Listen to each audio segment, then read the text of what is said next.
ન જાણ્યું જાનકી નાથે કાલે સવારે શું થવાનું. આવું આપણે એટલા માટે કહી રહ્યા છીએ કારણ કે ભાજપના જે ઉમેદવાર હતા ગઈકાલે આજે ઉમેદવાર નથી રહ્યા અને સામેથી ઇનકાર કરી દીધું છે આ ચૂંટણી લડવા માટેનો. વડોદરાથી રંજનબેન ભટ્ટ અને સાબરકાંઠાથી ભીખાજી ઠાકોર, આ બંને નેતાએ આજે સવારે કહી દીધું છે, સોશિયલ મીડિયાના માધ્યમથી પોસ્ટ શેર કરીને કહી દીધું છે કે અમારે આ ચૂંટણી નથી લડવી. ત્યારે આવો જાણીએ, આપણી સાથે રાજકીય વિશ્લેષક સુનિલભાઈ જોશી છે, વરિષ્ઠ પત્રકાર છે અને રાજકીય અનુભવો પણ તેમને ઘણા છે. ત્યારે એમની પાસેથી જાણીએ કે એવું તે શું કારણ હતું કે એક સાથે બંને ઉમેદવારોએ પોતાની ઉમેદવારી છે તે પરત ખેંચી લીધી છે. સુનિલભાઈ, સ્વાગત છે આપનું વાત ગુજરાતીમાં. સુનિલભાઈ, ઉમેદવારો જાહેર થઈ ચૂક્યા છે, 4 બેઠકના બાકી છે, પરંતુ હવે જે ઉમેદવાર જાહેર થઈ ચૂક્યા છે તે ઉમેદવારી પરત ખેંચી રહ્યા છે, એવું શું કારણ? ભારતીય જનતા પાર્ટીમાં શિસ્તનું એક જે સ્પ્રિંગ રાખી હતી એ સ્પ્રિંગ એટલી દબાઈ ગઈ કે એ સ્પ્રિંગને હવે ઉછળ્યા વિના છૂટકો નહોતો અને જે સંજોગોમાં જે 2 બેઠક ઉપર ખુલ્લા જે વિરોધ થઈ રહ્યો હતો એ વિરોધને કારણે હવે આ વસ્તુઓ છે. આપણે બરોડાની વાત કરીએ તો બરોડામાં રંજનબેન એમ કહે છે કે હું મારી મેળે નિર્ણય લઈને રાજીનામું દઉં છું. આટલા ઉત્સાહથી અને ઉમંગથી તમે જો જ્યારે એમનું નામ ઘોષિત થયું ત્યારે જે રીતે બધાને મળતા હતા સમર્થકોને, તો એટલો ઉત્સાહ ઓસરી ગયો અને પોતાની મેળે નામ પાછું ખેંચ્યું એવું નથી. પાર્ટીની સૂચનાથી આ નામ પાછું ખેંચવામાં આવ્યું છે અને પાર્ટીમાં તમને ખબર છે ઇનામદાર અને જ્યોતિબેન પંડ્યા બંને જે ખુલ્લા વિરોધ કર્યો અને જે આખો એપિસોડ બન્યો અને પછી ગાંધીનગરમાં તાત્કાલિક મિટિંગ થઈ, આખો ઘટનાક્રમ બતાવે છે કે પાર્ટીમાં ઓલ ઇઝ નોટ વેલ. બધું ઉપરથી શિસ્તના આંચડા નીચે ઢંકાયેલું હતું અને મધ્યાહનનો સૂરજ છે ક્યાંક હવે ખસતો હોય એવું ભારતીય જનતા પાર્ટીમાં લાગે છે. કારણ કે ઉમેદવારોની પસંદગી એટલે હાઈકમાન્ડ એટલે નરેન્દ્રભાઈ મોદી અને અમિતભાઈ શાહ અને ગુજરાતમાં CR પાટીલ, આ 3 વ્યક્તિઓ ઉમેદવારની પસંદગીને આખરી મોર મારતા હતા. જો એમણે પસંદ કરેલા ઉમેદવારો છે એ બદલાવવા પડે તો પાર્ટીમાં હજુ પણ કંઈક મોટી નવા જૂની થવાના મને એંધાણ વર્તાઈ રહ્યા છે. સાબરકાંઠામાં શું કેવું છે સુનિલભાઈ? જેવી સ્થિતિ વડોદરામાં છે એ જ સ્થિતિ સાબરકાંઠામાં છે. ત્યાંના ઉમેદવારે પણ પરત ખેંચી છે ઉમેદવારીને, સોશિયલ મીડિયાથી પોસ્ટ શેર કરી. ભારતીય જનતા પાર્ટીમાં છેલ્લા થોડા સમયથી તમે જુઓ કે આવી રીતે અશિસ્તના બનાવો બની રહ્યા છે અને આ બનાવ બનવા પાછળના મુખ્ય કારણો એ છે કે દરેક જગ્યાએ જૂથ થઈ ગયા છે. જૂથવાદમાં જૂના અને નવા, અને હવે કોંગ્રેસમાંથી આવેલા નેતાઓ, સૌથી જો કોઈની તકલીફ હોય ને કોઈને, તો એ કોંગ્રેસમાંથી ભારતીય જનતા પાર્ટીમાં ભરતી મેળો કરીને લાવવામાં આવેલા નેતાઓ ઉપર, જેને કહેવાય સૌરાષ્ટ્રની કાઠિયાવાડી ભાષામાં તો માથે મારવામાં આવ્યા છે, એનો આ વિરોધ છે. અને ક્યાંક ને ક્યાંક એકથી વધારે જૂથ છે એની વચ્ચે અત્યાર સુધી જૂથબંધી એક તંદુરસ્ત હરીફાઈ દેખાડતી હતી. હવે એ હરીફાઈ છે એકબીજાને નુકસાન કરવા ઉપર આવી ગઈ છે અને આવતીકાલે એવું પણ બને કે આ હરીફો છે એ જાહેરમાં ક્યાંક છે ને બાખડવા માટે સામે આવી જાય. એ સ્થિતિ કેટલીક જગ્યાએ તો સર્જાણી છે. શું લાગે છે સુનિલભાઈ, આ 2 બેઠકનું આજે 2 જ કલાકમાં 1 કલાકમાં જ આમ તો જોઈએ તો સામે આવ્યું છે, બની શકે હજુ પણ કોઈ બેઠક પર આવા નવા જૂનીના એંધાણ? મારી પાસે અત્યારે જે આ 2 બેઠક થઈ પછી મેં ગુજરાતમાં મારા ભારતીય જનતા પાર્ટીના સોર્સ અને બાકીના જે પક્ષોના સોર્સ માં થોડી વાતચીત કરી તો મને એ વસ્તુ જાણવા મળી છે કે વલસાડ અને આણંદમાં પણ આ જ સ્થિતિ છે અને વલસાડ આણંદના જે ઉમેદવારો છે એને દિલ્હી હાઈકમાન્ડના સતત સંપર્કમાં છે. કોઈ પણ ઘડીએ વલસાડ અને આણંદમાંથી કોઈ પણ સમાચાર આવી શકે એવી પૂરી શક્યતા છે.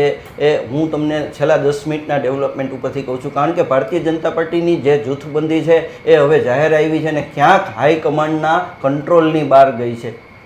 તો સુનિલભાઈ શું કહેવું છે, હવે જે જગ્યા ખાલી થઈ છે, કારણ કે 2 બેઠકો ફરી ખાલી થઈ છે, જે ઉમેદવારી પરત ખેંચે તો ત્યાં કોને ઉતારવામાં આવે? જે નારાજ હતા એને જ ઉતારવામાં આવે કે એમાં પણ હજુ કોઈ નવો ચહેરો આવી શકે? હું માનું છું કે અત્યારે કોઈ પણ વસ્તુ કેવી વહેલી છે. નારાજ હતા એમાંથી કોઈને ઉતારવાના કે પાર્ટી કોઈ નિર્વિવાદ વ્યક્તિને ઉતારે, બંને પાર્ટીઓને હવે બેસાડે, ન્યુટ્રલ પરિસ્થિતિમાંથી સર્વસંમત નામ કાઢે, જેથી નામ કાઢ્યા પછી સામું એક્શન સામે રિએક્શન સામે એક્શન ન આવે અને પાર્ટીને વધારે બદનામી ન થાય. એટલે પહેલો રસ્તો એ થશે કે પહેલાં જૂથબંધી છે એને છે ને ડેમેજ મેનેજમેન્ટ કરવામાં આવશે અને ત્યાર પછી નામ આપવામાં આવશે.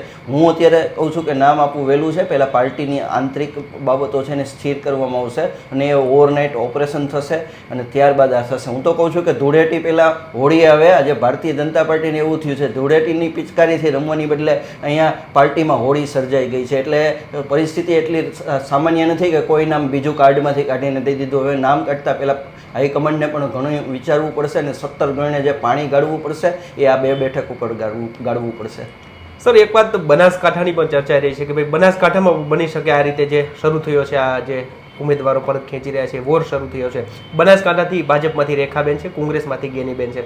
બનાસકાંઠામાં શું લાગે છે તમને? બનાસકાંઠાની બેઠક તો અમસ્તી ભારતીય જનતા પાર્ટી માટે પડકારજનક બેઠક હતી. એમાં પણ જો જૂથવાદની આ સ્થિતિ છે એ જો વકરતી હોય તો મને લાગે છે કે એ આવતા દિવસોમાં પડકાર સર્જશે અને ચૂંટણી સુધી પૂરી ન થાય ત્યાં સુધી એ બેઠક ઉપર સતત ડેમેજ મેનેજમેન્ટ કરવું પડશે. હવે ભારતીય જનતા પાર્ટીને એક નવો મોરચો ખુલી ગયો છે. એમને કોંગ્રેસ કે આમ આદમી પાર્ટીની બહુ ચિંતા નથી. એમની જ પાર્ટીની અંદર જે ફ્રેક્શન છે એ ફ્રેક્શન એટલે કે જુદા જુદા જૂથ છે એને સમાવવાની વાત છે. સૌરાષ્ટ્રની કેટલીક બેઠકો પણ એવી છે. મને જુનાગઢની બેઠક ઉપરથી મળ્યું હતું કે ભાઈ લોકો છે એ નીરસ છે, બરોબર છે.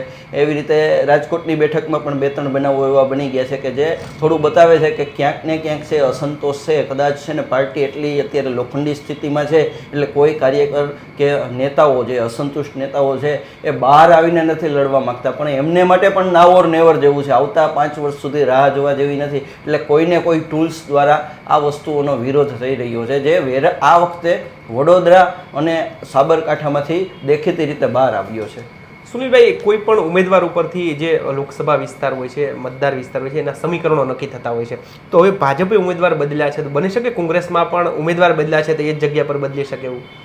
કોંગ્રેસની સ્થિતિ જોતાં મને એવું નથી લાગતું, કારણ કે કોંગ્રેસની સ્થિતિ અત્યારની એવી છે કે એમને ઉમેદવાર શોધવામાં પણ તકલીફ પડે છે. તમે રાજકોટના ઉમેદવારની વાત કરો તો પરેશ ધાનાણીએ ના પાડી દીધી, અને બીજા તમે શ્રેણીબદ્ધ જુઓ તો ભૂતપૂર્વ પ્રમુખ છે ભરતભાઈ સોલંકીએ ચૂંટણી લડવાની ના પાડી દીધી, જગદીશ ઠાકોરે ના પાડી દીધી, ત્યાંથી આપણા ભાઈ રોહન ગુપ્તાએ ના પાડી દીધી. તો પરિસ્થિતિ કોંગ્રેસ માટે એટલી સહેલી નથી કે વિકલ્પ આપી શકે. એમને તો ઉમેદવાર પસંદ કરવાની પણ આજે પડકાર છે. તો મારી દ્રષ્ટિએ એવું લાગે છે કે કોંગ્રેસ ઉમેદવાર નહીં બદલે.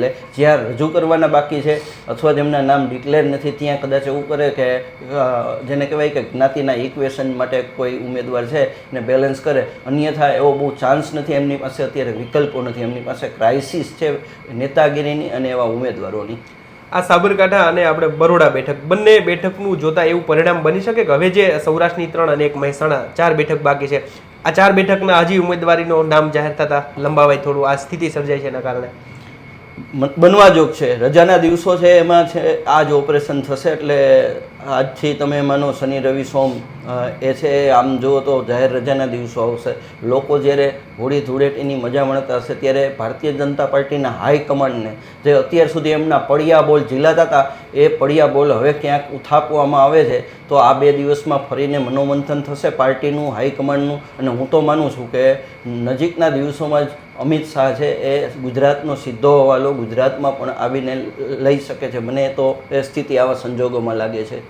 સુનિલભાઈ, આપણે જોવા જઈએ તો 2-3 દિવસ પહેલા જે ઇનામદારની આપણે વાત કરી કે ભાઈ એણે મનામણા થયા ત્યારબાદ પાછું પોતાનું રાજીનામું પરત ખેંચી લીધું. બની શકે કે આ બંને ઉમેદવારે પરત ખેંચી છે કે હકીકતમાં ખેંચાવવામાં આવી છે? બની શકે એમના મનામણા કરવામાં આવે એવું કોઈ? બહુ સ્વાભાવિક વાત છે કે હાઈકમાન્ડની સૂચના વગર રાજીનામા ન પાડ્યા હોય. તમે જો એમની સોશિયલ મીડિયાની પોસ્ટ જુઓ તો પણ એમાં કહે છે કે બેન હવે તો કહી દો. એ અસંતુષ્ટ જૂથમાંથી કહી દે છે. રંજનબેન ભટ્ટની હું આજે પોસ્ટ ફોલો કરતો હતો તો એમાં નીચે એમના જે વિરોધી જૂથના લોકો કહેતા હતા કે બેન હવે તો તમે કહી દો કે આ છે એ હાઈકમાન્ડે તમને ફોન કર્યો છે ને હવે તમે આ ખેંચો છો ને તમે હાઈકમાન્ડનું નામ આપવા નથી માગતા. એક વખત તો હિંમત કરીને કહી દો કે હાઈકમાન્ડે મને કીધું એટલે હું છોડું છું.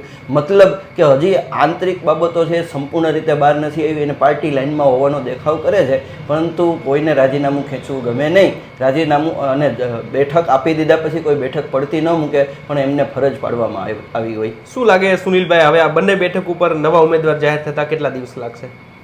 મને લાગે છે જે રજાના દિવસો છે એ 2 દિવસોમાં જ પાર્ટી મનોમંથન કરી લેશે. મેં કીધું એમ પહેલો તબક્કો એ છે પેસિફાઈ કરવા. જ્યાં ડેમેજ મેનેજમેન્ટ કરવાનું છે ડેમેજ મેનેજમેન્ટ થઈ જાય. બંનેને જેટલા જૂથ હોય 2, 3, 4, 5 જૂથ એમને સાથે બેસાડી અને એ લોકો વચ્ચે જેને આપણી ભાષામાં કહીએ તો મનમેળ કરાવી દઈએ. મતભેદ થઈ ગયા છે પણ પાર્ટી છે તો મતભેદ ગણાવી અને મોટા મન રાખીને બધાને કહી દઈએ કે પાર્ટીના હિતમાં અને બધાને એકવાર એક પેસિફાઈ કરી અને એકબીજાની ચૂંટણી સુધી એટલીસ્ટ એકબીજાની સામે ન જાય એ રીતે કરી અને કરે તો મને લાગે છે કે આ ધૂળેટીના દિવસ સુધીમાં એ બધી વસ્તુ ડિક્લેર થઈ જાય. સુનિલભાઈ, અત્યારે આપણે ચર્ચા કરી રહ્યા છીએ તેની વચ્ચે એક સમાચાર છે કે ભાઈ ભીખાજી ઠાકોરે જે પોસ્ટ મૂકી હતી ચૂંટણી લડવા માટે અનિચ્છા જે દર્શાવી હતી તે પોસ્ટ ડિલીટ કરી દીધી છે. શું કહેશો આ અંગે? મેં તમને હજુ થોડી મિનિટ પહેલાં કીધું કે ભારતીય જનતા પાર્ટીમાં ઉમેદવારો કે નેતાઓ કે જે કહે એ બધું બહાર કહેવા માટેનું હોય છે, અંદરથી જુદી જ બાબતો હોય છે. હાઈકમાન્ડ હા પાડે તો હા અને હાઈકમાન્ડ ના પાડે તો ના.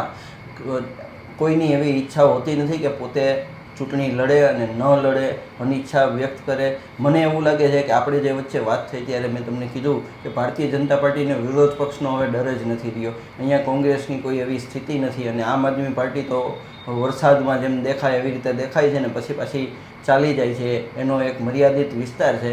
તો ભાજપ એના કદથી જ તૂટી રહ્યું છે. આમાં ભારતીય જનતા પાર્ટીમાં આ પોસ્ટ મૂક્યા પછી જે ભૂકંપ આવ્યો છે ને ગુજરાતમાં જે આ અસંતોષનો એ તણખો છે એ ક્યાંક દાવાનળ ન બની જાય એ માટે પાર્ટીએ અત્યારે સૂચના આપી હોય એવું મને ચોખ્ખું લાગી રહ્યું છે. સુનિલભાઈ, ખૂબ ખૂબ આભાર આટલી વ્યસ્તતા સાથે અમારી વચ્ચે જોડાયા. તો આટા સુનિલભાઈ જે રીતે એમણે વાત કરી છે કે જે હજુ પણ નવા જૂનીના એંધાણ છે એ પહેલાં હવે મનમેલ થાય છે કે નહીં તે જોવું રહેશે. તો અત્યારે બસ આટલું જ. અમારી સાથે જોડાયેલા રહો વાત ગુજરાતી પર.